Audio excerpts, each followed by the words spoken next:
에스겔 44장 1절부터 14절까지 말씀입니다. 우리 1절부터 한 절씩 교독하시고 마지막 14절 한 목소리로 함께 합독하겠습니다. 그가 나를 데리고 성소의 동쪽을 향한 바깥문에 돌아오시니 그 문이 닫혔더라. 여호와께서 내게 이르시되 이 문은 닫고 다시 열지 못할지니 아무도 그리로 들어오지 못할 것은 이스라엘 하나님 나 여호와가 그리로 들어왔음이라. 그러므로 닫아둘지라.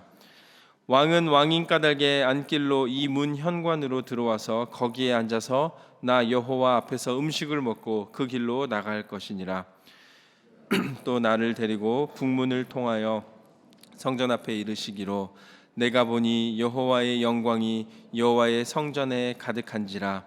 내가 얼굴을 땅에 대고 엎드리니 여호와께서 내게 이르시되 인자야 너는 전심으로 주목하여 내가 내게 말하는 바 여호와의 성전의 모든 규례와 모든 율례를 내 귀로 듣고 또 성전의 입구와 성소의 출구를 전심으로 주목하고 너는 반역하는 자 곧 이스라엘 족속에게 이르기를 주 여호와께서 이같이 말씀하시기를 이스라엘 족속아 너희 모든 가증한 일이 족하니라. 너희가 마음과 몸의 할례를 받지 아니한 이방인을 데려오고 내 떡과 기름과 피를 드릴 때에 그들로 내 성소 안에 있게 하여 내 성전을 더럽힘으로 너희의 모든 가증한 일 외에 그들이 내 언약을 위반하게 하는 것이 되었으며 너희가 내 성물의 직분을 지키지 아니하고 내 성소에 사람을 두어 너희 직분을 대신 지키게 하였느니라. 주 여호와께서 이같이 말씀하셨느니라. 이스라엘 족속 중에 있는 이방인 중에 마음과 몸의 할례를 받지 아니한 이방인은 내 성소에 들어오지 못하리라. 이스라엘 족속이 그릇 행하여 나를 떠날 때에 레위 사람도 그릇 행하여 그 우상을 따라 나를 멀리 떠났으니 그 죄악을 담당하리라. 그러나 그들이 내 성소에서 수종들어 성전 문을 맡을 것이며 성전에서 수종들어 백성의 번제의 희생물과 다른 희생물을 잡아 백성 앞에 서서 수종들게 되리라. 그들이 전에 백성을 위하여 그 우상 앞에서 수종들어 이스라엘 족속이 죄악에 걸려 넘어지게 하였으므로 내가 내 손을 들어 쳐서 그들이 그 죄악을 담당하였느니라. 주 여호와의 말씀이니라. 그들이 내게 가까이 나와 제사장의 직분을 행하지 못하며 또 내 성물 곧 지성물에 가까이 오지 못하리니 그들이 자기의 수치와 그 행한 바 가증한 일을 담당하리라. 그러나 내가 그들을 세워 성전을 지키게 하고 성전의 모든 수종드는 일과 그 가운데서 행하는 모든 일을 맡기리라. 아멘. 하나님의 말씀입니다. 오늘 에스겔 44장 말씀 본문을 보면 이 성소의 동쪽의 문을 닫고 또 열지 말고 또 왕은 북쪽 문 바깥으로 들어와서 현관 앞에 앉아 있고 이런 내용들이 나옵니다. 그래서 이게 지금 내 삶과 도대체 무슨 연관이 있을까 생각하실 수도 있습니다. 그런데 오늘 본문은 사실 우리 삶 깊숙이 아주 깊게 연관되어 있는 귀한 말씀입니다. 여러분 살아가면서 두려울 때가 언제입니까? 아마도 우리 앞에 내가 해결하지 못한 큰 어려움이 다가와서 또 내 앞에 해결되지 못하는 그 문제들을 바라보며 내 힘으로 어떻게 할 수 없을 때 그리고 그것이 나에게 해를 끼친다 여겨질 때 아마 그때가 가장 두려울 때일 수 있습니다. 그런데 그거보다 더 깊은 두려움, 그 문제 앞에서 해결하지 못하고 답답해하는 나 자신이 더 깊은 두려움을 느끼는 것은 이런 질문에서 나올 것입니다. 하나님 이런 상황에서 지금 나와 함께 하고 계십니까? 왜 하나님 아무 말씀도 없으십니까? 우리의 형편이 어려울 때, 답답하고 힘들 때 하나님께 기도를 드림에도 불구하고 하나님께서는 응답하시지 않는 것 같을 때, 그래서 하나님이 멀리 계신 것처럼 느낄 때가 있을 수 있습니다. 아마 그때가 우리 삶에서 가장 답답하고 두려울 때가 아닌가 생각이 됩니다.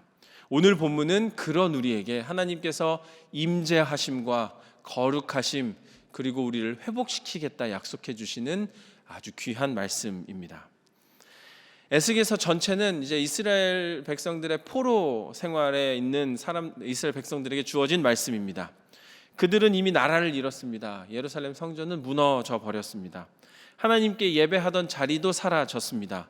그리고 그들 마음속에서는 아마도 계속해서 이런 질문이 있었을 겁니다. 도대체 하나님께서 우리를 왜 버리셨을까? 우리는 과연 회복될 수 있을까?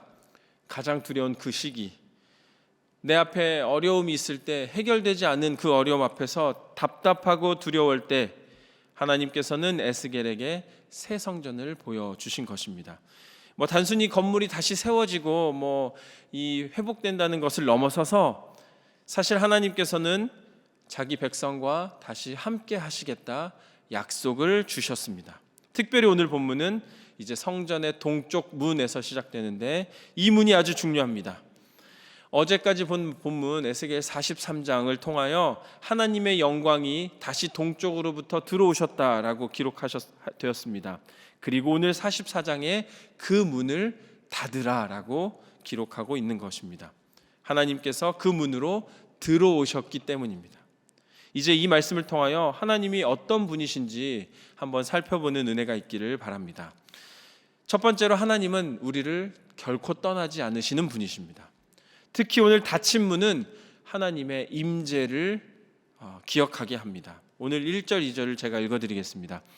그가 나를 데리고 성소의 동쪽을 향한 바깥문에 돌아오시니 그 문이 닫혔더라. 여호와께서 내게 이르시되 이 문은 닫고 다시 열지 못할지니 아무도 그리로 들어오지 못할 것은 이스라엘 하나님 나 여호와가 그리로 들어왔음이라. 그러므로 닫아둘지라. 여러분, 이 문은 하나님의 영광이 지나가신 문입니다.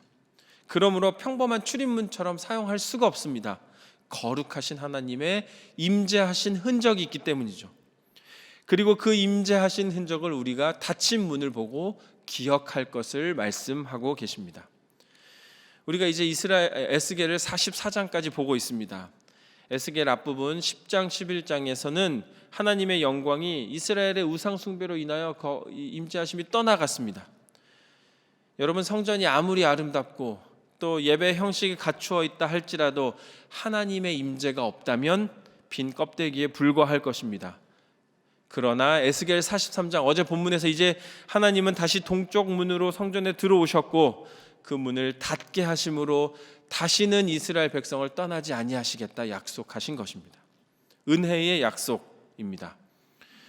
마찬가지입니다. 여러분, 우리가 이제 우리의 삶을 살아가다 보면 마치 하나님께서 우리를 떠나신 것 같다 여겨질 때가 있을 수 있습니다. 삶의 문제 앞에서 또 여러 가지 복잡한 관계 속에서 일터의 어려움이나 우리의 몸의 건강의 불편함 때문에 우리가 힘들 때가 있습니다.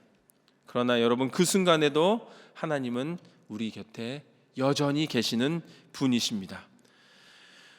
그런데 우리가 이 말씀을 보며 기억해야 할 것은 이것입니다. 닫힌 문 앞에서 우리가 무엇을 기억해야 할 것인가? 여러분, 닫힌 문 때문에 낙심이 되십니까? 아니면 그 닫힌 문을 바라보며 나와 늘 함께 하시는 나에게 임재하신 하나님의 영광을 기억하고 있습니까? 우리 인생을 바라보면 닫힌 문들이 너무 많습니다. 기대했던 직장의 문이 닫히기도 하고 또 관계의 문이 닫혀 있기도 하고 또 건강의 문이 원치 않을 때 닫혀버린 것 같기도 느껴집니다. 열심히 기도하는데 내가 원하는 대로 내 인생이 열리지 않고 여전히 닫혀 있는 것 같기도 합니다. 그런데 여러분, 오늘 말씀을 통해 우리가 기억해야 할 것, 닫힌 문이 하나님의 거절하심이 아니라는 사실입니다. 오히려 그 문 앞에서 우리는 거룩하신 하나님이 나와 여전히 함께 하심을 기억하는, 은혜를 기억하게 하는 문임을 우리가 알아야 할 줄로 믿습니다. 그러니 여러분, 이제 그 닫힌 문만 바라보며 낙심하는 삶이 아니라 그 문 앞에서 나와 함께 하신 하나님의 은혜를 바라보는, 하나님의 임재하심을 기억하는 우리 모두 되기를 간절히 축원합니다. 두 번째, 하나님은 우리의 형식보다 마음을 보시는 분이십니다. 마음의 중심을 보십니다. 오늘 본문 4절에 이렇게 기록합니다. 그가 또 나를 데리고 북문을 통하여 성전 앞에 이르시기로 내가 보니 여호와의 영광이 여호와의 성전에 가득한지라 내가 얼굴을 땅에 대고 엎드리니. 에스겔은 성전에 가득한 하나님의 영광을 보고 엎드렸습니다. 여러분, 하나님을 참으로 만난 사람은 그분의 크심 앞에 엎드릴 수밖에 없습니다. 왜냐하면 겸손해지기 때문입니다. 그런 우리에게 하나님은 이어서 5절에 이렇게 말씀하십니다. 여호와께서 내게 이르시되 인자야 너는 전심으로 주목하여 내가 내게 말하는 바 여호와의 성전의 모든 규례와 모든 율례를 귀로 듣고 또 성전의 입구와 성소의 출입구를 전심으로 주목하고. 여기서 반복되는 표현이 있습니다. 전심으로 주목하라. 하나님께서 말씀하실 때 우리 보고 대충 듣지 말라는 겁니다. 마음을 다하여, 하나님께서는 우리의 마음의 중심을 보시는 분이시기 때문에 우리는 온 마음을 다하여 하나님의 말씀을 귀하게 대해야 할 줄로 믿습니다. 그럴 때에 하나님께서 이제 우리의 죄악을 지적하십니다. 이스라엘은 그랬습니다. 마음과 몸에 할례 받지 않는 자들을 성소로 출입시켰습니다. 하나님의 성전을 더럽힌 겁니다. 그리고 하나님께서 맡기신 거룩한 직분을 제대로 지키지 못했습니다. 여기서 중요한 것은 누가 성전에 들어오고 나가고 이런 외적인 문제가 아닙니다. 그 이스라엘 백성의 마음의 중심, 하나님을 향한 마음을 보고 계신 것입니다. 그들은 하나님을 섬긴다 말은 하였지만 그 중심에는 하나님의 뜻과 멀어진 삶을 살고 있었던 것입니다. 여러분, 오늘 우리는 어떻습니까? 예배를 드린다고 해서 또 봉사한다고 해서 우리가 하나님의 말씀대로 살아가고 있는가? 주일의 예배가 주일로 끝나고 있는가? 나의 평상시의 삶으로 이어지고 있는가? 내가 예배 가운데 받은 은혜가 가정에서 계속 흘러가고 있는가? 멈춰버렸는가? 말씀을 들은 것이 직장에서의 정직함으로 드러나는가? 내가 기도하는 것이 관계 가운데 용서의 모습으로 나타나는가? 우리가 점검해 보아야 할 것입니다. 사랑하는 여러분, 오늘 본문은 우리에게 온 마음을 다하여 하나님께 돌아오라고 말하고 있습니다. 그것이 하나님이 기뻐하시는 참된 예배입니다. 중심을 보시는 하나님, 그 하나님께 우리의 중심을 내어드려 주목하여 바라보는 우리 모두 되기를 간절히 축원합니다. 마지막으로 오늘 본문을 통하여 하나님은 넘어진 사람에게도 다시 일어설 힘을 주시는 분이십니다. 이제 오늘 본문 9절부터 14절까지는 이제 레위인들에 대한 말씀입니다. 레위인들은 하나님을 섬기도록 구별된 사람들이었습니다. 성전에서 봉사하고 하나님의 일을 맡은 사람들이었습니다. 그런데 그들이 백성이 우상을 따라 이제 하나님을 떠날 때에 중심을 잡고 기다린 것이 아니라 함께, 레위인들도 함께 우상을 숭배했습니다. 10절 말씀입니다. 이스라엘 족속이 그릇 행하여 나를 떠날 때에 레위 사람도 그릇 행하여 그 우상을 따라 나를 멀리 떠났으니 그 죄악을 담당하리라. 레위인들은 백성을 하나님께로 이끌어야 할 책임과 의무가 있었지만 오히려 백성과 함께 우상을 따라가 버린 것입니다. 하나님은 그들의 죄를 가볍게 여기지 않으셨습니다. 그 죄악을 담당하리라. 그들은 제사장의 직분과 지성물에 이제 가까이 나아가는 특권을 잃게 됩니다. 죄에는 반드시 책임과 결과가 따를 수밖에 없습니다. 그런데 여러분, 오늘 본문이 여기서 끝나지 않습니다. 14절 하나님께서 이렇게 기록합니다. 우리 14절 한 목소리로 같이 읽어보겠습니다. 그러나 내가 그들을 세워 성전을 지키게 하고 성전의 모든 수종드는 일과 그 가운데에서 행하는 모든 일을 맡기리라. 아멘. 오늘 말씀 속에 그러나, 여러분, 하나님의 마음이 담긴 말씀입니다. 레위인은 실패했습니다. 죄를 짓고 심지어 맡겨진 사명도 저버린, 하나님 앞에 하나님의 뜻을 저버린 사람들입니다. 그 결과 그 이전과 같은 직분을 누릴 수 없게 되었습니다. 그러나 하나님은 그들을 버리지 않으셨습니다. 하나님은 그들에게 다시 섬길 것을 맡기십니다. 성전을 지키게 하시고 수종드는 일을 맡기십니다. 여러분, 이것이 하나님의 은혜입니다. 혹시 오늘 내 잘못과 실패 때문에 더 이상 내가 하나님과 함께 하지 못할 것 같다는 두려움이 있습니까? 하나님을 섬길 수 없다고 막연히 내가 하나님을 떠나고 계시는 분 계십니까?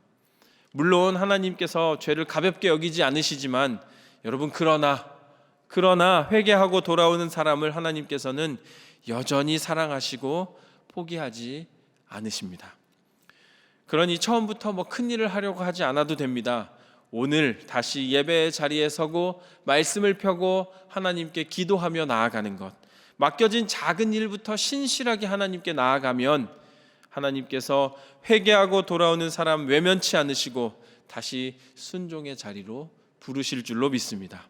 하나님은 실패한 우리에게 사랑과 은혜로 새로 세워주시는, 새 길을 열어주시는 분이십니다. 말씀을 정리하겠습니다. 여러분, 오늘 말씀은 여전히 사랑 가득하셔서 우리를 품어주시는 하나님의 마음이 담긴 본문입니다. 닫힌 동쪽 문, 하나님이 자기 백성과 영원히 함께하겠다 약속하신 임재의 표지됩니다. 침묵하신 하나님, 나를 붙드시는 하나님만 바라보는 은혜가 있기를 소망합니다. 하나님은 형식보다 그 중심, 그 마음의 중심을 보시는 분이십니다. 그러니 여러분, 온 마음 다하여 하나님 사랑하는 삶 살아가기를 소망합니다.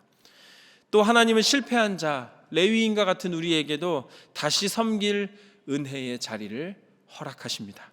말씀 앞에서 나에게 맡겨진 그 작은 자리에서, 그 낮은 자리에서, 조용한 자리에서 신실하게 하나님 섬겨 나아가는 우리 모두 될 줄로 믿습니다. 오늘 말씀 기억하여 우리와 늘 함께 하시는 하나님, 그분 한 분만 바라보는 믿음으로 살아가는 우리 모두 되기를 주님의 이름으로 간절히 축원합니다. 아멘.